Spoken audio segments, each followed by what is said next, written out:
Hello and welcome back.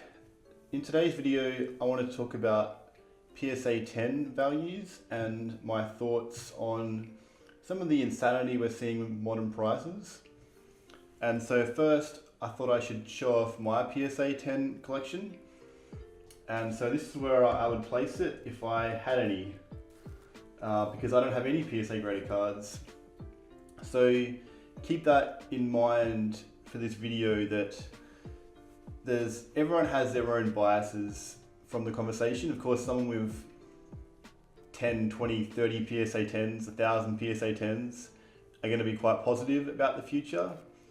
Someone without any might be more balanced in their opinion, or they might be very negative. So keep that in mind.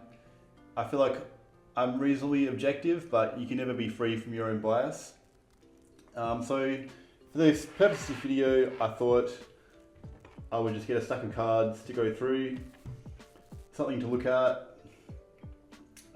starting with Giratina, which could be a PSA 10. The reason I don't have any PSA graded cards is, for me personally, it doesn't add any value.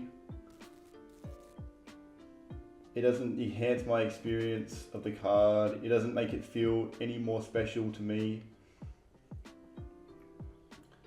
This is a really nice clean copy of the Giratina V-Star.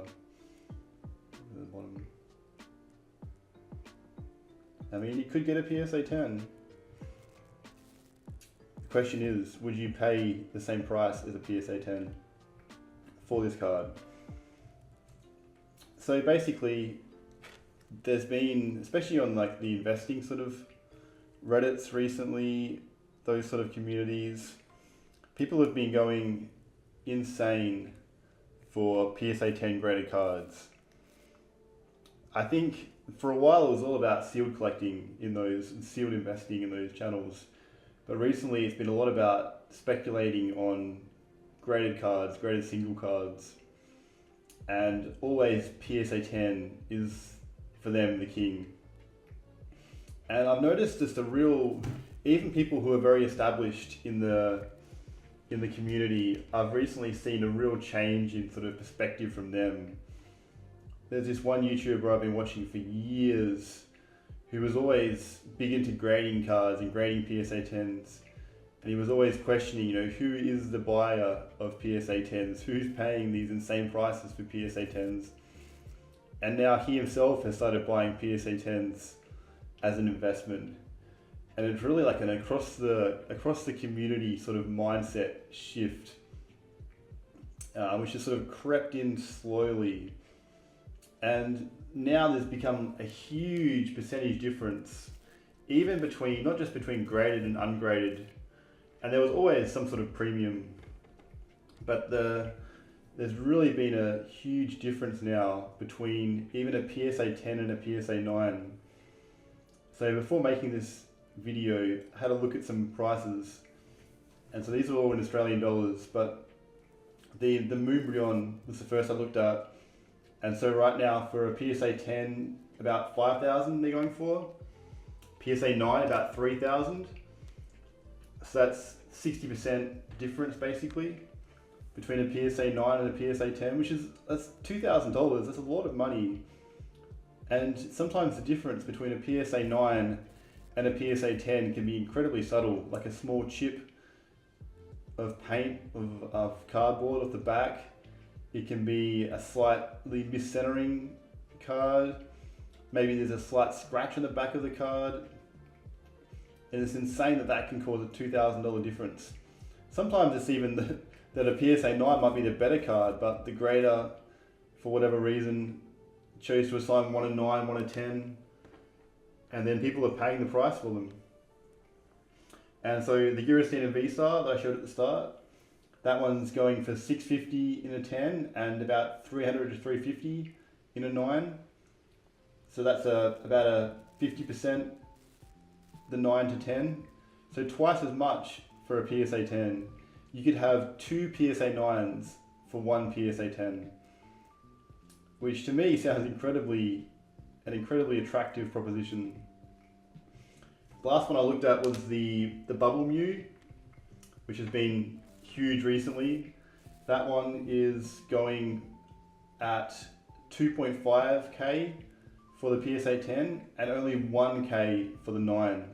So that's 40% the 9 value compared to the value of a PSA10, which is just, to me, that's crazy. And I think that's incredibly unsustainable long term.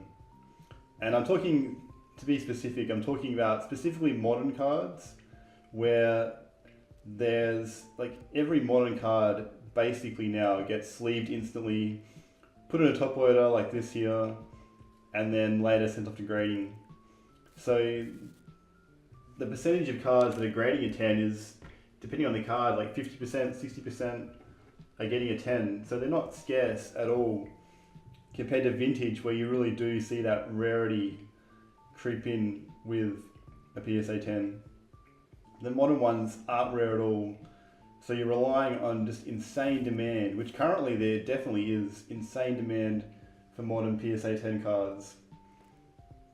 But in the long run, you're really relying on that staying the case. If you're investing and hoping they're going to go up in value as a PSA10, if you're buying PSA10s directly instead of grading them, paying these insane prices, and then I think in the short term they could definitely keep rising. You know, irrationality, you never can tell when it's going to pivot, when it's going to stop.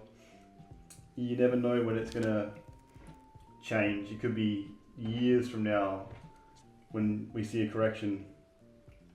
But a lot of people are buying these to hold for 5 to 10 years.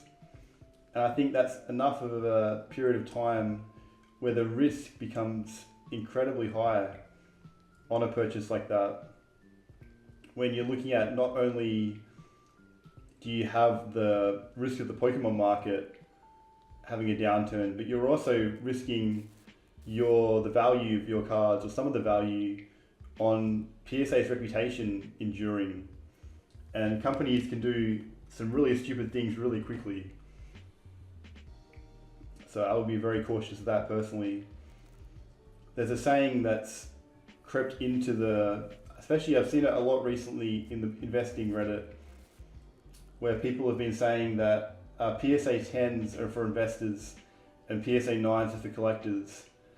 But if you stop to think about that saying for even just a minute, you have to wonder, at what point do the investors stop buying? At what point do you run out of greater fools? And then there's definitely collectors who want PSA 10s. That's you can't ignore that fact.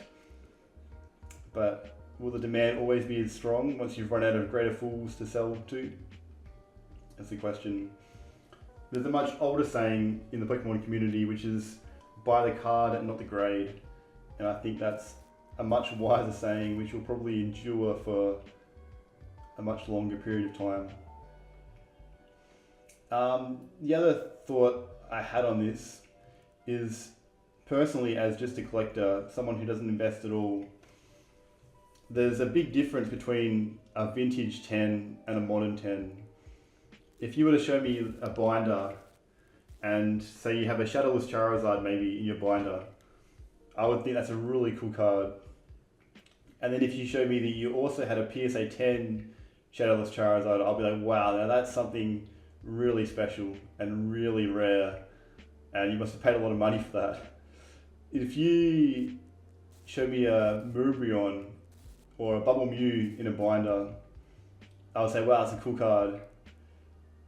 If you show me a PSA 10 copy as well that you have, I would say, wow, you have two of them.